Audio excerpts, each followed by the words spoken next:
ताडं ळमो सिद्धाडं ळमो आयरीयाडं ळमो वज्झायाडं ळमो लोये सविसाहुडं मङ्गलं भगवान् वीरो मङ्गलं गौतमो गणी मङ्गलं कुन्दिकुन्दाद्यो जैन धर्मोस्तु मङ्गलम् सर्वमङ्गलमाङ्गल्यं सर्वकल्याणकारकं प्रधानं सर्वधर्माणां जैनं जयतु शासनं जैनं जयतु शासनं यस्य स्वयं स्वभावाप्तिरभावे कृत्स्नकर्मिणा तस्मै संज्ञान्यरूपाय नमोस्तु परमात्मने स्वयं कर्म सविनाश करि प्रगटाय निज भाव परमात्म सर्वज्ञ को वंदो करि शुभ भाव। आचार्य पूज्यपाद विरचित इष्टोपदेश ग्रंथ के आधार से हमारा स्वाध्याय आरंभ हुआ है। अभी तक हमने 2 गाथाओं की पूरी चर्चा की और जो तीसरा श्लोक है उसका अर्थ और उसका भाव कल समझने का यत्न किया था। पहले श्लोक में आचार्य पूज्यपाद ने परमात्मा को नमस्कार किया और ये कहा कि उनको स्वयं से ही स्वभाव की प्राप्ति हुई है। तब जाकर शिष्य ने एक प्रश्न किया, स्वयं को स्वयं से स्वभाव की प्राप्ति हो ऐसा कोई दृष्टांत नहीं दिखता, स्वयं स्वभाव वाप्ति है ऐसा कोई दृष्टांत दिखाई नहीं देता। तब दूसरे श्लोक में उदाहरण देकर ये समझाया, जैसे स्वर्ण पाषाण से सोना प्राप्त होता है, स्वर्ण पाषाण से सोना मिलता है, ऐसे ही योग्य उपादान के योग से सुद्रव्य सुक्षेत्र सुकाल सुभाव के संपत्ति मिलने पर यह आत्मा भी आत्मपने को प्राप्त होता है। तब फिर शिष्य का एक प्रश्न ये था कि जब स्वयं ही स्वभाव की प्राप्ति होती है तो फिर व्रत समिति तप ये सारा का सारा आचरण कैसा होगा कि वृथा होगा, निष्फल होगा, इसके करने से क्या लाभ है। तब तीसरे श्लोक में आचार्य भगवान ये कह रहे हैं कि वह निष्फल नहीं है, उसे संबर निर्जरा नहीं होती ये बात सही है, उसे आत्मपने की प्राप्ति नहीं होती ये बात सही है, उसके लिए वह निष्फल है, तथापि उससे स्वर्गादिक की प्राप्ति होती है, उससे पुण्य का बंध होता है, पाप क्षीण होता है, इस रूप से वह सफल है।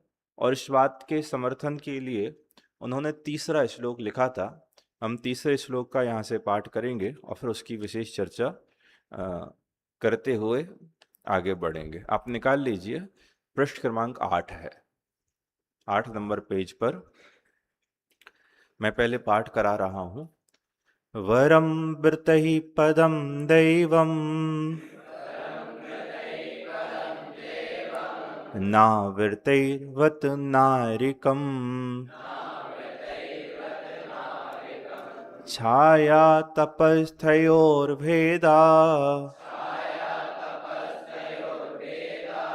प्रतिपालयतोर्महान्। मिलकर पढ़ेंगे। वरम वृतै पदम दैवम नावृतैर्वत नारिकम छाया तपस्थयोर्भेदा प्रतिपालयतोर्महान्। मित्र राह देखते खड़े एक छाया एक धूप व्रत पालन से देव पद आवृत दुर्गति को।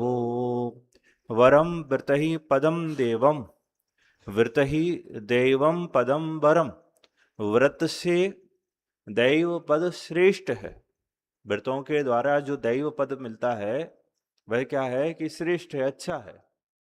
नहा आवृत ही वत नारकम, वत अरे खेद के लिए लिख रहे हैं, वत अरे आवृत ही नारकम पदम, पद इसके साथ भी जोड़ लो, आवृत के द्वारा नारक पद नावरम, श्रेष्ठ नहीं है।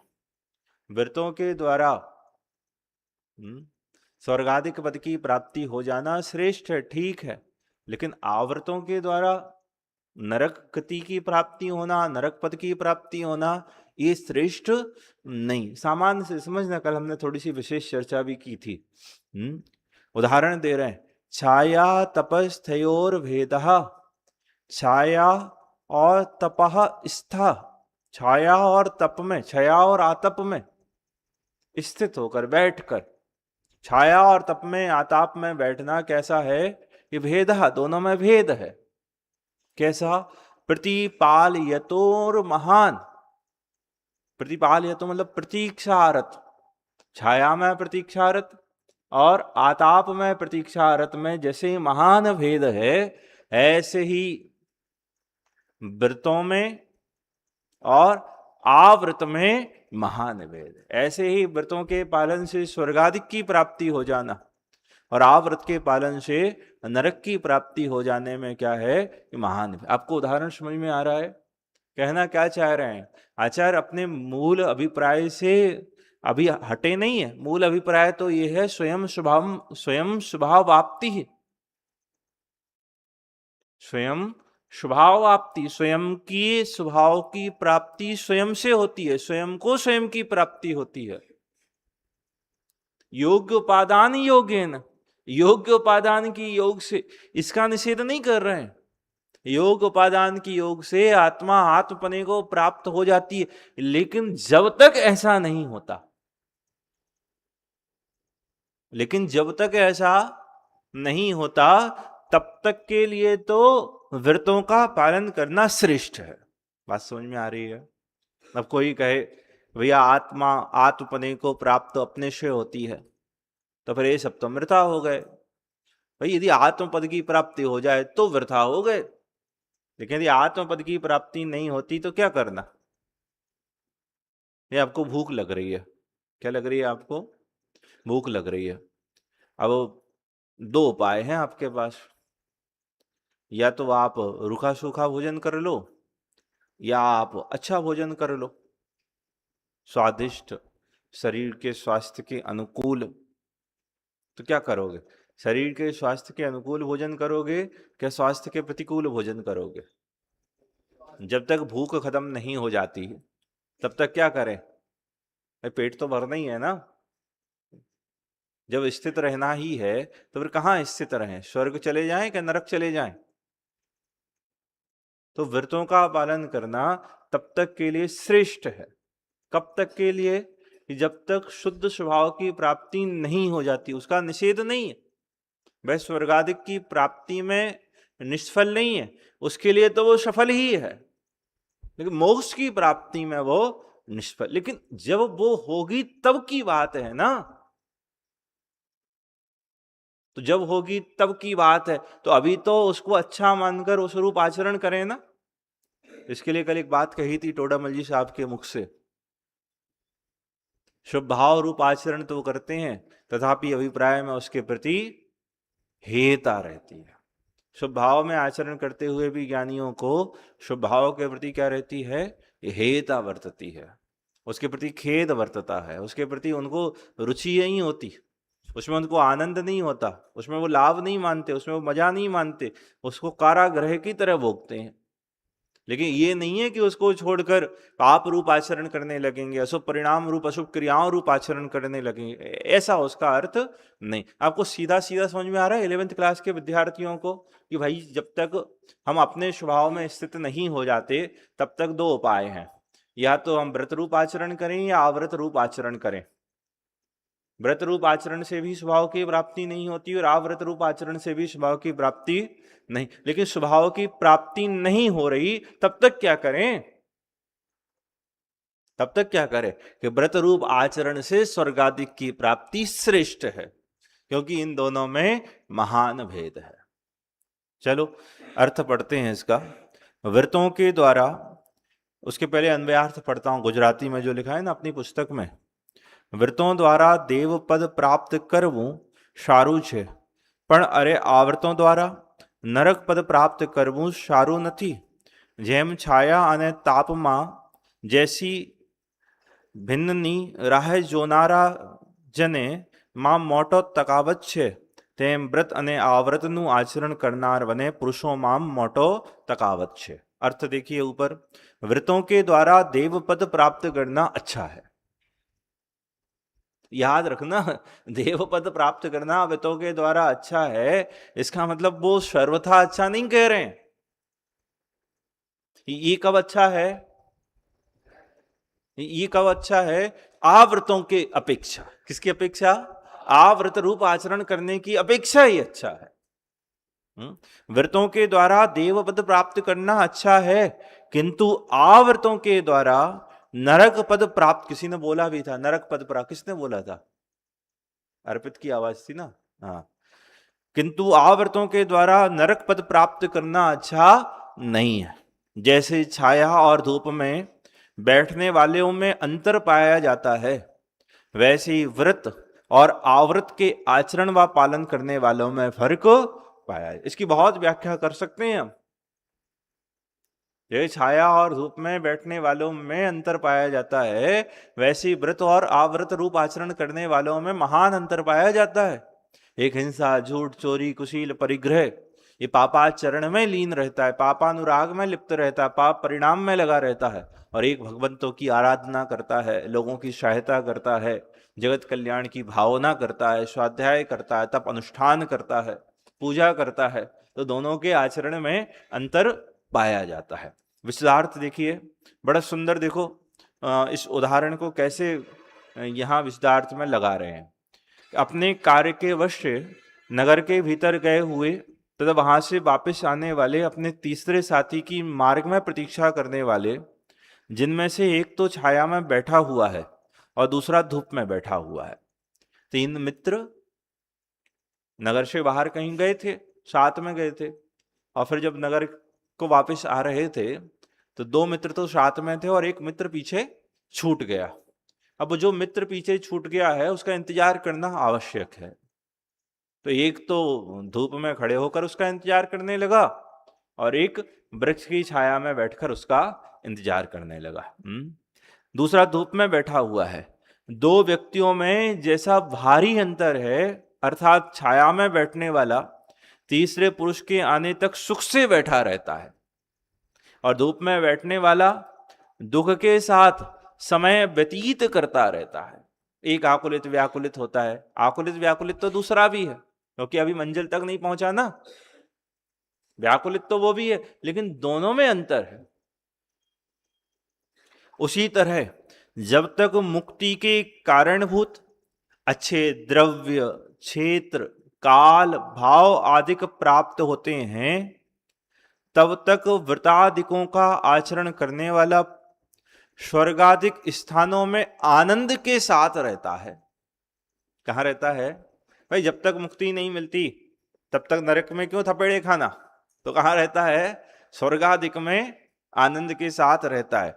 दूसरा, व्रतादिकों को ना पालता हुआ असंयमी पुरुष नरकादिक स्थानों में दुख भोगता रहता है। अतः व्रतादिकों का पालन निरर्थक नहीं अपितु सार्थक। ये जो श्लोक है ना, इसमें व्रत रूप आचरण और अव्रत रूप आचरण, शुभ परिणाम शुभ क्रिया रूप आचरण, अशुभ परिणाम और अशुभ क्रिया रूप आचरण में अंतर बतलाया है। यदि हम शुद्ध भाव की अपेक्षा विचार करेंगे तो इन दोनों में कोई अंतर नहीं है। क्या कहा?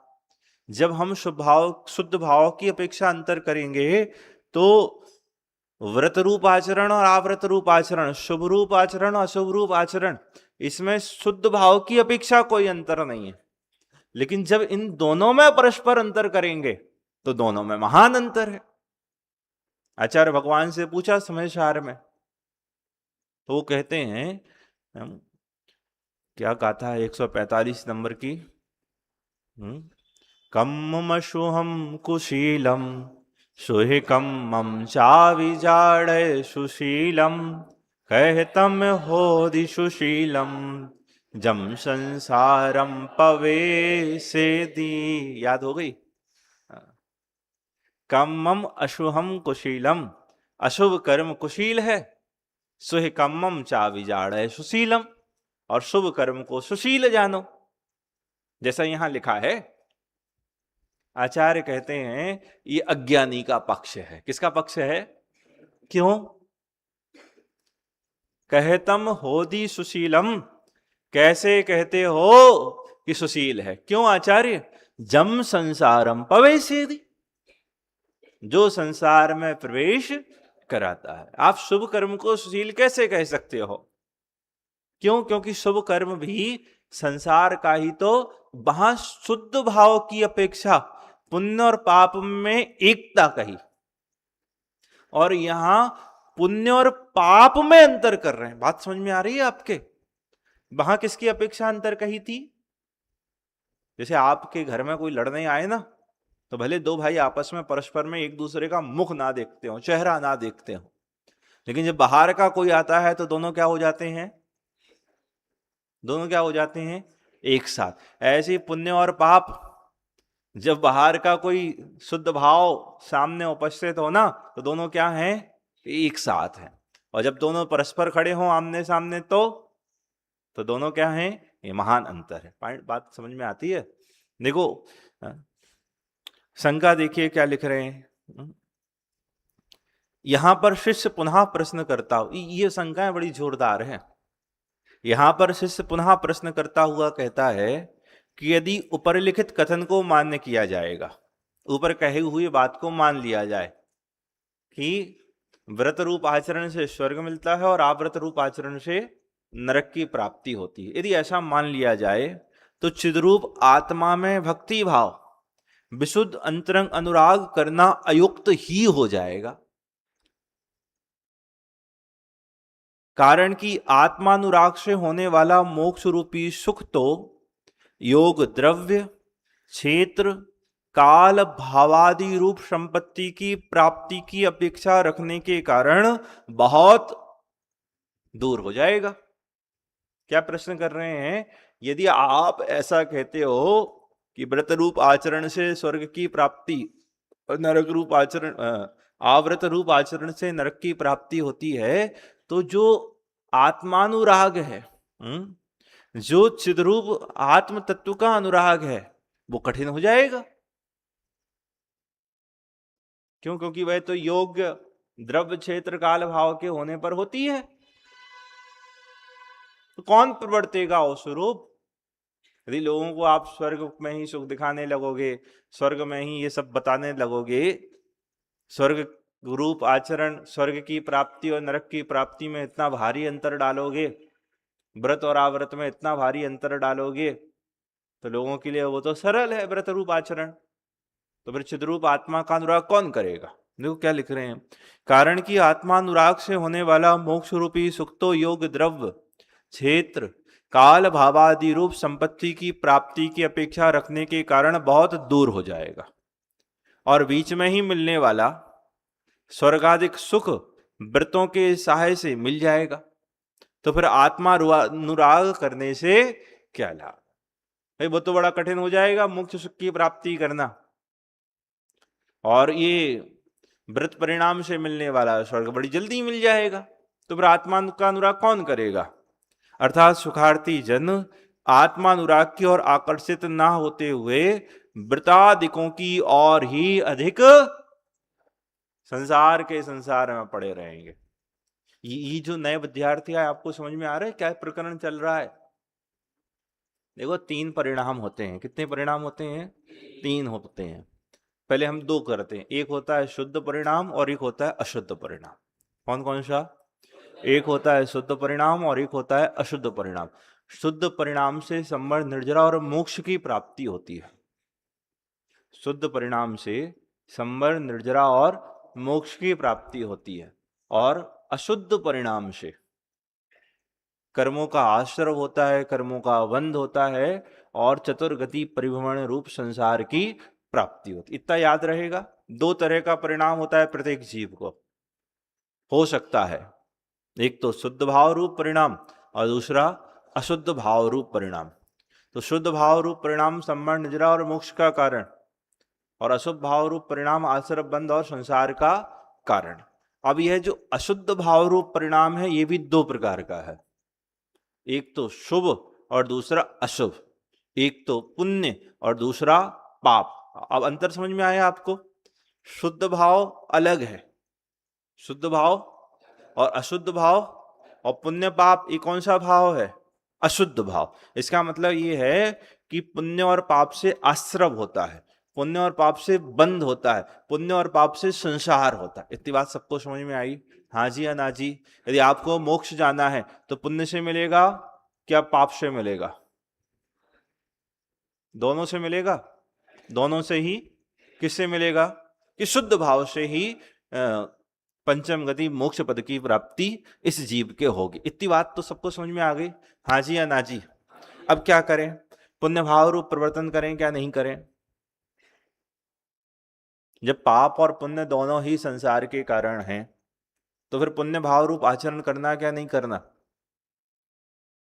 क्या वह पाप की तरह ही सर्वथा निष्फल है? तो आचार्य भगवान ये समझा रहे हैं कि शुद्ध भाव रूप यदि आचरण नहीं हो रहा है तो पाप से भला पुण्य भाव रूप आचरण करना। अब वो ये कह रहा है कि जब आप ऐसी बात करते हो कि पुण्य और पाप में अंतर है, स्वर्ग और नरक की प्राप्ति होती है, दोनों में महान अंतर है, तब कोई जीव शुद्ध भाव रूप तो आचरण ना करे और पुण्य भाव रूप आचरण ही करे, उसको शुद्ध भाव रूप आचरण कठिन जान पड़े और शुभ भाव रूप आचरण सरल जान पड़े, उसको स्वर्ग में ही सुख दिखने लगे, तब फिर क्या उपाय है? फिर क्यों करेगा वो? भाई जब स्वर्ग की प्राप्ति व्रत से हो जाती है, स्वर्ग में ही जब ठीक ठाक लगने लगता है, तो फिर मोक्ष का यत्न, मोक्ष का पुरुषार्थ क्यों करेगा? पॉइंट समझ में आया आपके? देखो फिर से पढ़ूं विशेषार्थ एक बार। हाँ पढ़े फिर से। क्या नाम तुम्हारा? अतिवीर के भाई वीर। हाँ, यहां पर शिष्य पुनः प्रश्न करता हुआ कहता है, यदि ऊपर लिखित कथन को मान्य किया जाएगा तो चिद्रूप आत्मा में भक्ति भाव, विशुद्ध अंतरंग अनुराग करना अयुक्त ही हो जाएगा। कारण कि आत्मानुराग से होने वाला मोक्ष रूपी सुख तो योग द्रव्य, क्षेत्र, काल, भावादि रूप संपत्ति की प्राप्ति की अपेक्षा रखने के कारण बहुत दूर हो जाएगा, और बीच में ही मिलने वाला स्वर्गाधिक सुख व्रतों के सहाय से मिल जाएगा। तब फिर आत्मानुराग करने से क्या लाभ? अर्थात सुखार्थी साधारण जन आत्मानुराग की ओर आकर्षित ना होते हुए व्रताधिकों की ओर ही अधिक झुक जाए। और हमारे साथ यही है, ये जो एक्चुअल में स्थिति लिखी है ना, हमारी और आपकी ऐसी ही है। हम आत्मानुराग रूप आचरण को कठिन जानकर शुभ भाव रूप आचरण से स्वर्गाधिक की प्राप्ति में ही सुख मानते हैं, हम उसकी ओर झुकते ही नहीं है। इसलिए यहां ये प्रश्न कर रहे हैं। बोलो हमारे और आपके साथ यही होता है ना? हम सम्यक दर्शन का, सम्यक ज्ञान का, सम्यक चारित्र का, हम मोक्ष मार्ग का प्रयत्न और पुरुषार्थ करने की अपेक्षा हम किस में ज्यादा रुचते हैं? भक्ति में, पूजा में, स्वाध्याय में। क्यों? क्योंकि ये हमको स्वर्ग देगा। कहीं ना कहीं हमारा अभिप्राय ये कहता है कि वहां सुखी हो जाएंगे। इसलिए ये हमारी और आपकी सबकी दिक्कत है, ये किसी तीसरे आदमी की अकेली दिक्कत नहीं है, हम सबके साथ यही है। तो देखो समाधान। शंका का निराकरण करते हुए आचार्य बोले, व्रतादिकों का आचरण करना निरर्थक नहीं है, ठीक है, इतनी ही बात नहीं, किंतु आत्मभक्ति को अयुक्त बतलाना भी ठीक। भाई हमने कहा व्रत रूप आचरण निष्फल नहीं है, तो ये तो ठीक बात है, लेकिन इसका मतलब ये नहीं है कि व्रत रूप आचरण ही ठीक है, आत्मानुराग रूप आचरण करना ही नहीं। ये इस तरह की बातें करना भी सही नहीं है। इसी कथन की पुष्टि करते हुए आगे श्लोक लिखते हैं। अभी हम आगे का श्लोक पढ़ें, उसके पूर्व ये जो दूसरा प्रकाशन है, इसमें बड़ा जो विशेषार्थ लिखा हुआ है उसको और पढ़ लेते हैं। इससे भाव की स्पष्टता और अधिक ख्याल में आती। विशेष स्पष्टीकरण करके लिखा है।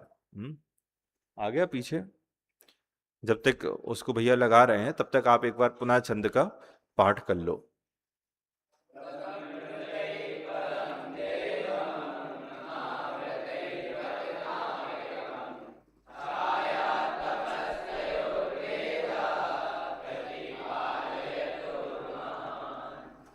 अनुवाद भी पढ़ो।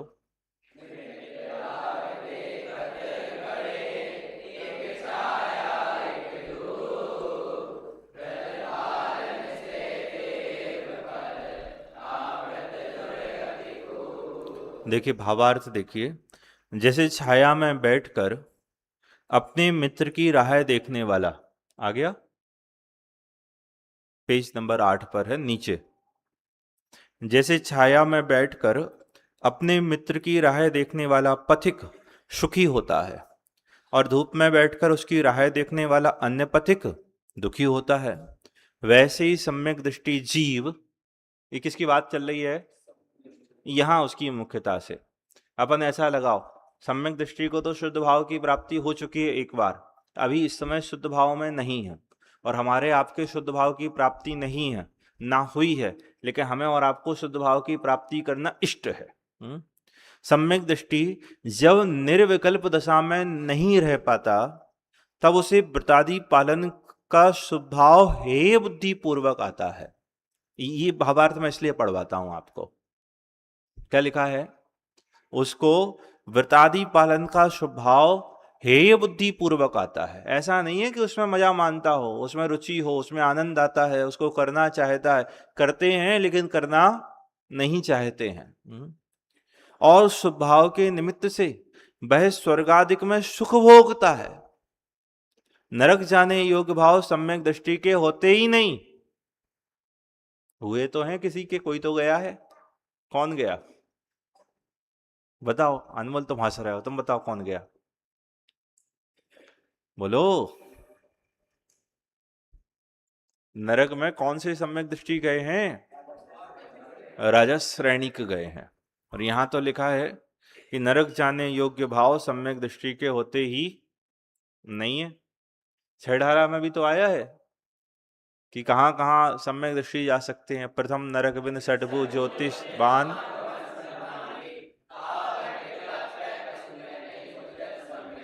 तो लिखा है ना वहां भी कि प्रथम नरक बिन, मतलब पहले नरक में जाते हैं।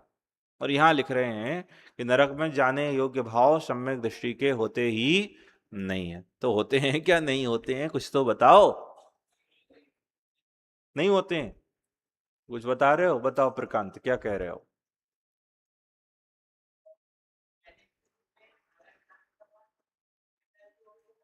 वेरी गुड, बैठो। राजा श्रेणिक ने सम्यक्त्व के पूर्व ही नरकायु बांध ली थी। क्या कहा? राजा श्रेणिक ने सम्यक्त्व की प्राप्ति होने के पहले ही नरकायु का बंध कर लिया था। और आयु कर्म का ये नियम है, एक बार जो आयु बंध गई, स्वर्ग की, नरक की, देव की, मनुष्य की, फिर वो बदलती नहीं है, अनचेंजेबल है। स्थिति तो घट बढ़ सकती है, स्थिति तो घट बढ़ सकती है विद्यमान आयु में भी,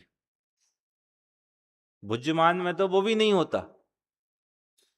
तो उनकी स्थिति कौन से नरक की बनी थी? 7वें नरक की। तो वो घटकर कितनी हो गई थी? लेकिन सम्यक्त्व के पहले की बात है ये सब। सम्यक्त्व होने के बाद नहीं हुआ था उनके नरकायु का बंध। और एक बार जो आयु बंध गई उसको तो टाले नहीं टाला जा सकता, उसको तो भोगना ही पड़ेगा। तो वो ये जो कह रहे हैं नहीं होते, मतलब सम्यक्त्व के बाद नहीं होते, पहले हुए हों सो हुए हों, उसको तो भोगना ही पड़ेगा। देखो क्या कह रहे हैं, नरक जाने योग्य भाव सम्यक दृष्टि के होते ही नहीं, किंतु हिंसादि आवृत के स्वभाव करने वाले मिथ्या दृष्टि जीव नरकादि स्थानों में दुख भोगते हैं। अतः व्रतादि का पालन स्वर्गादिक सुख की अपेक्षा सार्थक है, उसकी अपेक्षा ठीक है। अब शिष्य पुनः आशंका करता है, इस प्रकार आत्मा की भक्ति अयुक्त अयोग्य सिद्ध होगी, अर्थात भगवान इस प्रकार मोक्ष सुख चिरभावी दीर्घकालीन साध्य होगा और व्रतों से साध्य संसार का सुख तो सिद्ध है। क्या कह रहे हैं कि मोक्ष सुख की प्राप्ति होना तो बहुत बहुत बहुत लंबे समय में होगा ना। कब होगा, किसके होगा, कितना होगा, कहां दिखते हैं, ये तो बड़ा ऐसे ही है ना। हम और आप इतने लोग बैठे हैं, अभी मोक्ष कितने जाने वाले हैं, मोक्ष जाने योग्य परिणाम कितनों के होते हैं और कितनों के होने की संभावनाएं दिखती हैं, दिखती हैं तुम्हारे अपने खुद के, लेकिन स्वर्ग जाने की संभावनाएं तो, मतलब आप मुझे एक बात बताओ, आप सबके मुनिराज बनने के परिणाम होते हैं क्या नहीं होते हैं? नहीं होते हैं ना। आपके सम्यक दर्शन ज्ञान चारित्र प्राप्त करने के परिणाम होते हैं क्या नहीं होते हैं? होते हैं, होते हैं कि नहीं होते हैं? होना चाहिए, लेकिन भक्ति के हो जाते हैं, पूजा के हो जाते हैं, स्वाध्याय के हो जाते हैं, संयम के हो जाते हैं, व्रत के हो जाते हैं, उपवास, ये सब हमारे, इसलिए देखो क्या लिख रहे हैं, क्या सुंदर लिखा है। इस प्रकार मोक्ष सुख चिरभावी, चिरभावी मतलब दीर्घकालीन साध, बहुत लंबे समय में मिलेगा, और व्रतों से साध संसार का सुख तो सिद्ध है, सामने ही दिखता है। अतः चिद्रूप आत्मा में भक्ति भाव अर्थात विशुद्ध अंतरंग अनुराग करना अयुक्त अघटित बनेगा, असिद्ध हो जाएगा, क्योंकि उसके साध्य मोक्ष सुख सुद्रव्यादि सामग्री की अपेक्षा रखता होने से दूरवर्ती होगा, और व्रतों द्वारा अवान्तर बीच में प्राप्त स्वर्गादिक का सुख एक साध्य हो जाएगा, ये हमारा लक्ष्य बन जाएगा। यहां भी आचार्य समाधान करते हैं, ऐसा भी नहीं, क्योंकि व्रतादि की निष्फलता नहीं बने इतना ही नहीं, किंतु वैसा होने पर तू जो आत्मभक्ति को अयुक्त बतलाता है यह भी ठीक नहीं है, ऐसा अर्थ है। क्योंकि भाई स्वर्ग सुख के लिए तू आत्मभक्ति को अयुक्त बतलाता है, तो उसकी प्राप्ति के लिए इसको अयुक्त बतलाता है, बोले ऐसा नहीं है। यदि स्वर्ग सुख का ही तेरा लक्ष्य होवे, यदि स्वर्ग सुख का ही तू लक्ष्य बनाता है और आत्म सन्मुखता से स्वर्ग का सुख, देखो इसको ये लगता है यदि हम मोक्ष का प्रयास और पुरुषार्थ करेंगे ना तो मोक्ष तो मिलेगा नहीं और नरकादिक में थपेड़े और खलेंगे। इसको कैसा लगता है कि यदि हम सम्यक दर्शन का, सम्यक ज्ञान का, सम्यक चारित्र का पुरुषार्थ करेंगे तो वो उसका मिलने की तो कोई गारंटी दिख नहीं रही है, और ये स्वर्ग भी रह जाएगा, तो क्यों ना स्वर्ग का ही पुरुषार्थ कर ले। अगले गाथा में आचार्य भगवान ये कह रहे हैं कि भाई जो मोक्ष सुख के योग पुरुषार्थ करता है, जो मोक्ष मार्ग में स्थित होता है, उसके मोक्ष तो जब मिलेगा सो मिलेगा ही, लेकिन उसको ये सब व्यर्थ में ही मिल जाते हैं। जैसे बाजार में आप कोई फल खरीदने जाओ ना तो छिलके खरीदते हो कि छिलके मिल जाते हैं? बाजार में कोई सामग्री खरीदने जाओ तो रैपर खरीदना पड़ता है कि तो रैपर मिल जाता है? जैसे ये खेती करते ना, तो खेती करने के साथ जो नाज की प्राप्ति होती है वो तो होती है, घास फूस भी मिल जाता है क्या नहीं मिल जाता है? ऐसे ही जो मोक्ष सुख का पुरुषार्थ प्रयत्न करते हैं उनके ये स्वर्गादिक का वैभव तो ऐसे ही मिल जाता है, उसके लिए कोई अलग से प्रयास, अलग से पुरुषार्थ, अलग से मेहनत और अलग से प्रयत्न करने की जरूरत ही नहीं है। ये इतना बड़ा सुंदर श्लोक आ रहा है, देखो पढ़े, शुरू करें। यत्र भावा शिवम दत्ते द्यौ कियत् दूरवर्तनी यो नयत्यासु गव्युतिम् क्रोशार्धे किं सासीदति। पढ़िए मिलकर।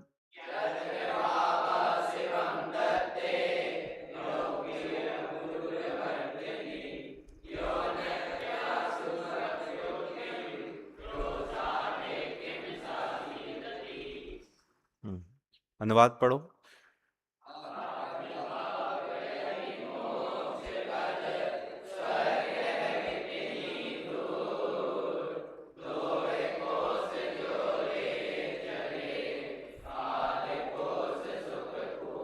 इसका अर्थ करें उसके पहले एक अर्थ समझ लो कि जैसे आप में एक शक्ति है कि आप 50 किलो का वजन 2 किलोमीटर दूर तक ले जा सकते हो।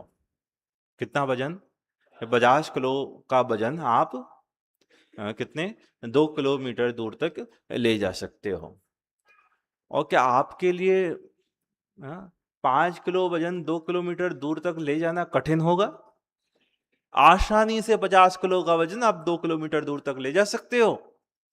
आचार्य कह रहे हैं कि ऐसे जीव के लिए 5 किलो का वजन 2 किलोमीटर दूर तक छोड़ो, 1 किलोमीटर दूर तक वो भी छोड़ो, एक बात बताओ, 500 मीटर दूर तक ले जाना कठिन होगा? नहीं होगा। ऐसे जिन भावों से मोक्ष सुख की प्राप्ति होती हो, उन भावों से स्वर्ग मिल जाए, इसमें कौन सा आश्चर्य है? क्या कहा? जिन भावों से मोक्ष सुख की प्राप्ति होती हो, उन भावों से स्वर्ग मिल जाए, तो इसमें कौन सा आश्चर्य है? थोड़ा सा सावधानी रखना। ये कह रहा था कि भगवंत वो आत्मा का अनुराग तो बड़ा दूरवर्ती लगता है, स्वर्गादिक का सुख साध्य लगता है, तो क्यों ना हम स्वर्गादिक के सुख का प्रयास करें। आचार्य कह रहे हैं तू आत्मानुराग का पुरुषार्थ करेगा तो स्वर्गादिक का वैभव ऐसे ही मिल जाएगा। अब ये वाली भाषा समझ में आई आपको? आचार्य क्या कह रहे हैं कि तू स्वर्गादिक के लिए शुद्ध भाव को छोड़कर शुभ भाव रूप आचरण करना चाहता है, क्योंकि तुझे शुद्ध भाव की प्राप्ति होना थोड़ा सा दुर्लभ लगता है, मोक्ष सुख की प्राप्ति होना दुर्लभ लगता है, इसकी तुझे गारंटी लगती है। आचार्य कहते हैं तू मोक्ष का पुरुषार्थ करेगा तो तुझे स्वर्गादिक की प्राप्ति तो ऐसे ही हो जाएगी। यह भुक्ति और मुक्ति दोनों का कारण है। भुक्ति मतलब संसार के विषय सुख की प्राप्ति भी कराता है, और यह उत्तम मोक्ष सुख की प्राप्ति भी कराता है। देखो, यत्र भावा शिवम दत्ते, यत्र मतलब जिस भाव से, आत्म भाव से, शिवम दत्ते है, जिस आत्म भाव, फिर से यत्र भावा शिवम दत्ते, यत्र मतलब जिस भावा मतलब भाव से, शिवम दत्ते जो भाव शिव मतलब मोक्ष को देता है, द्यऊ स्वर्ग, कियत दूरवर्तनी, उसके लिए स्वर्ग कितना दूर है? क्या उसके लिए स्वर्ग दूर है? जिस भाव से मोक्ष मिलता है उसके लिए स्वर्ग कितना दूर है। यो जो नयतु आशु, आशु मतलब जल्दी, नयतु मतलब ले जाता है, जो जल्दी ले जाता है। क्या? गव्युतम, गव्युतिम, गव्युतिम का अर्थ होता है 2 कोश। गव्युतिम का क्या अर्थ है? 2 कोश। कोई मनुष्य कुछ वस्तु को, कुछ सामग्री को कितना ले जाता है? 2 कोश तक जल्दी ले जाता है। क्रोशार्धे किम सा सीदति, क्या उसे आधे कोश ले जाने में सीदति दुख होगा, खेद होगा? अरे जो 2 कोश ले जा सकता है वो आधा कोश तो ले ही जाएगा। जो आत्म भाव मोक्ष सुख देता है वह स्वर्ग सुख तो दे ही देगा। इसलिए स्वर्ग सुख के लिए आत्म भाव को त्यागना योग्य नहीं है। अब एक बात थोड़ी सी ध्यान देना, तो क्या जिस भाव से मोक्ष की प्राप्ति होती है उसी भाव से स्वर्ग की प्राप्ति भी होती है? ऐसा मानना। 11th के विद्यार्थी बताना, अभी कुछ दिन पहले हमने आपको बतलाया था, जिस भाव से मोक्ष सुख की प्राप्ति होती है, स्वर्ग सुख की प्राप्ति होती है, उसी भाव से मोक्ष सुख की प्राप्ति मानना, ये कौन से तत्व संबंधी भूल है? पहले 11th वालों से, नए विद्यार्थियों से प्रश्न है।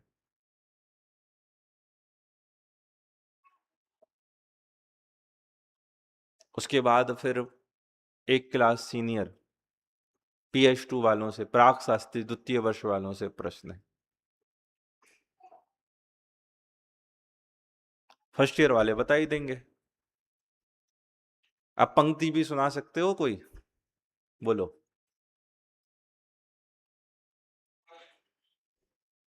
अभी कुछ दिन पहले पंक्ति पढ़ी थी ना, आकुलतामय संसार सुख जो निश्चय से है। यहाँ किस तत्व संबंधी भूल थी? मोक्ष तत्व संबंधी भूल इस पंक्ति में आई थी। इसमें वो सीधा सीधा भाव नहीं आ रहा जो मैं यहां से बोल रहा हूं। इसके लिए कोई पंक्ति सुनाओ, हिंदी में ही बोल दो।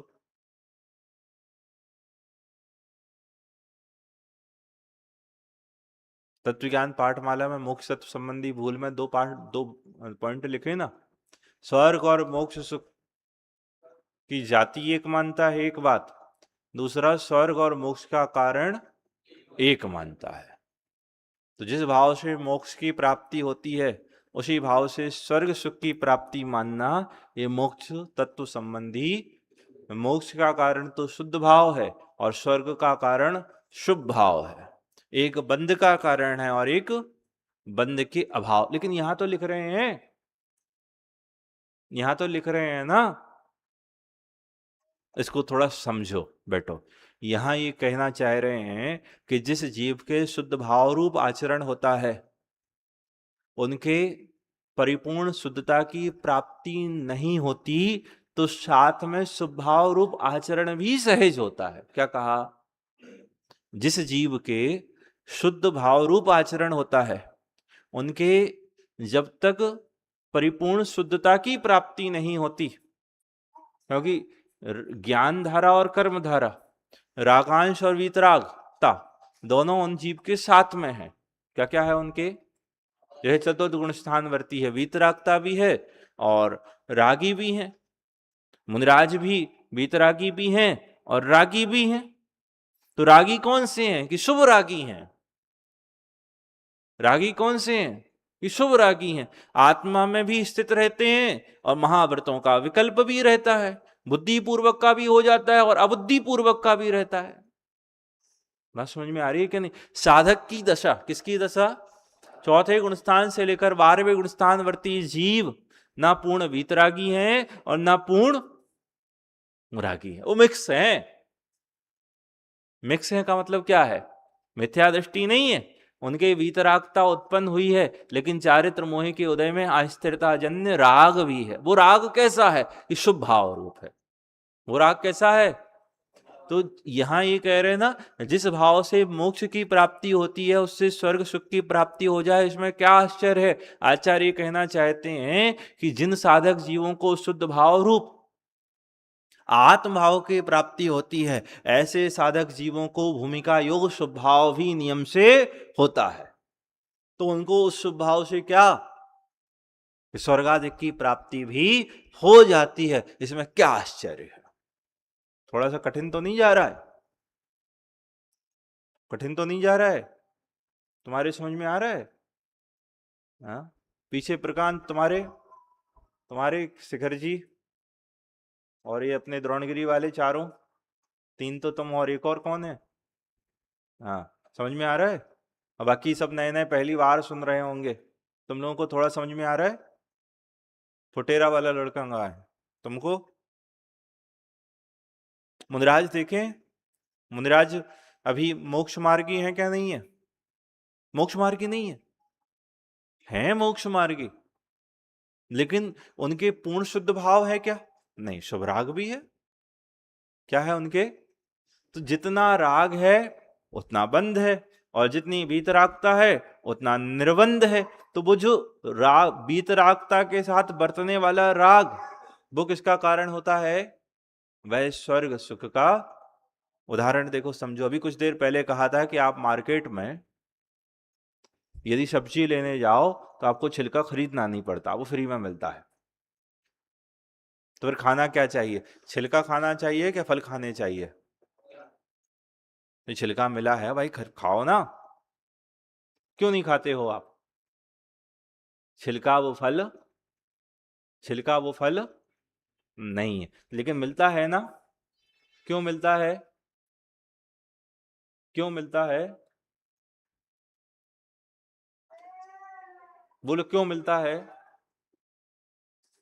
क्योंकि शुद्ध साफ जो फल है वो बिना छिलके के रह नहीं सकता। ऐसी साधक दशा में पूर्ण वितरागता, पूर्ण परिपूर्णता, पूर्ण स्थिरता का अभाव है। तो ये शुभराग कैसा रहता है? छिलके की तरह रहता है। किसकी तरह रहता है? छिलके की तरह रहता है। लेकिन उसके प्रति ज्ञानियों को क्या होती है? हे बुद्धि।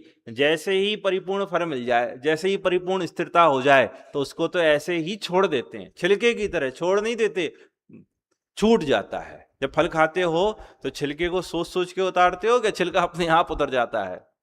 अपने आप उतर जाता है मतलब, अरे आपको विचार भी नहीं होता इसको ऐसे उतारना, उतार के ऐसा फेंकते हो, तो फिर से डस्टबिन में देखते हो छिलका डला है क्या नहीं डला है। कौन कौन ऐसा व्यक्ति है जो डस्टबिन में झांक कर देखता है कि मैंने छिलका उतारा था, सो है क्या नहीं है? देखते हो। लेकिन छिलका था ना। कब तक था?